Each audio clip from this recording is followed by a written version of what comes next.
channel. I'm Trishauna, and in this video I'll be showing you 6 styles that you can do on passion twists.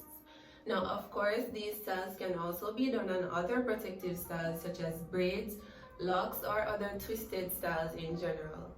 If you find this video to be helpful or you enjoyed watching it, don't forget to hit the like button down below.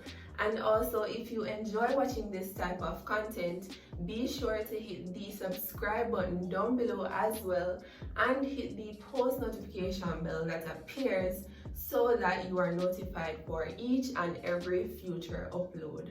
Now, without further ado, here are 6 quick and easy hairstyles.